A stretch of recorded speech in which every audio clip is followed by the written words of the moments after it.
I didn't know what to expect because it was a new format, new year. We didn't know, none of us knew what to expect. But throughout the whole fourth quarter and at the end of the game, everybody was like, that was pretty damn fun. That was fun. Having to play for a set number, and seeing that. I've watched a lot of basketball in the summertime, and I forgot the name of the league where those, the guys, they alma mater, they go back and play for their teams and things of that nature, and they have like a set number that they have to get to. They're like that $2 million championship tournament, if you guys know what I'm talking about. Okay, maybe you don't. Y'all don't watch basketball in the summer. Okay. Yeah. But, that was extremely fun, and it was a great way to end 2020 NBA All-Star Weekend. LeBron, straight back here, Dan Wicke, LA Times. Was there any discussion about honoring Kobe with competitiveness, and did you see his kind of competitive spirit out there all night tonight?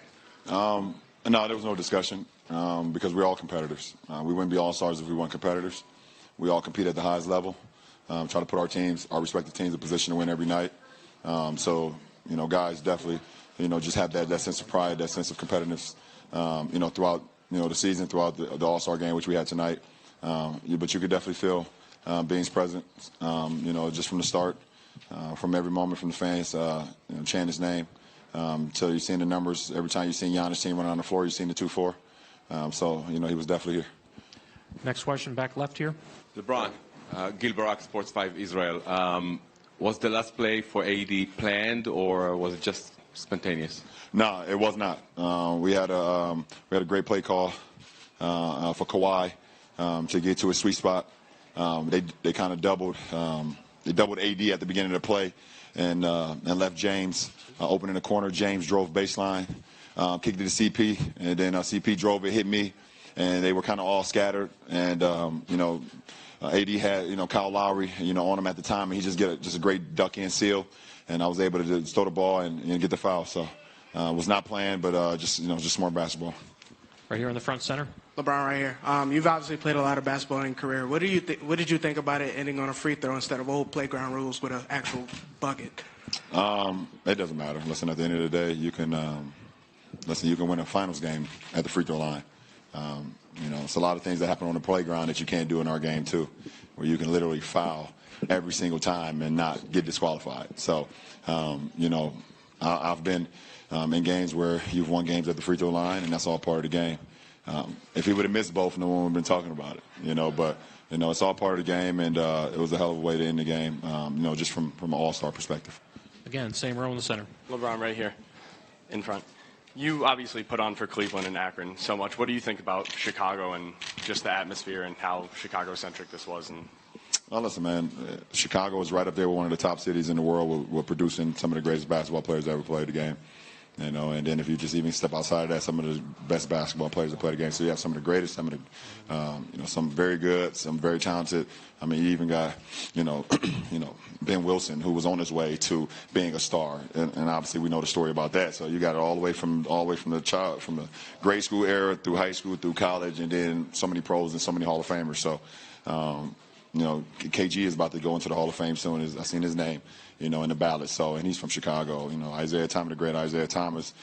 D. Wade at some point will go, into the Hall of Fame. My teammate Anthony Davis right now will go in the Hall of Fame. So, this city is right up there, one of the best cities in the world as far as producing some of the best players that we've all ever seen. Front right. Hi, Kobe. Can you share your favorite off-the-court memory of I don't mind being Kobe this weekend. It's fine. That's fine. That's fine. Sorry, Mike. That's fine. That's fine. It's fine. It's fine. My mom might not like it, but I'm okay with it. Can you share your favorite off-the-court memory of Kobe? My favorite off-the-court memory, just being a part of the Redeem team in 2008. We have so many off-the-court memories, from that team.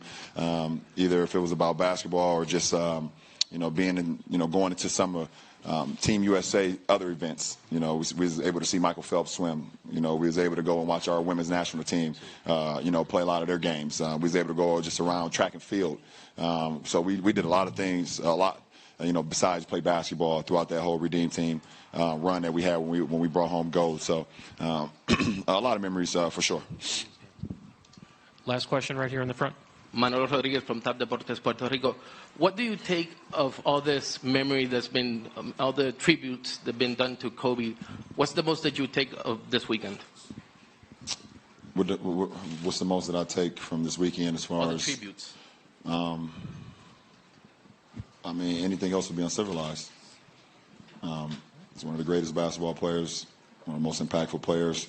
The inspiration that he has is showing. You know how many people, not only in the basketball world but also outside the basketball world, that was touched by a person of himself. You know, and obviously we all seen what he was able to do off the floor. I mean, on the floor as a competitor, as a champion, someone who strived for excellence every single day. But we also saw, you know, the father he was as well to his beautiful daughters and to his wife. The things that he was doing, you know, winning an Oscar, just doing so many things that was just that people would aspire to do, and gaining inspiration from him because of his drive. So, you know, I haven't, you know. I think it's been amazing, and I'm happy to be a part of it this weekend. Obviously, you know, me being a Los Angeles Laker myself is going to be a part of me for the rest of my life and our franchise, and any player that ever wear purple and gold until the end of basketball, which is never. So, you know, it's a beautiful time. It's a beautiful day, and his presence was felt here in Chicago. So, appreciate it. Thank you. Thank you, LeBron.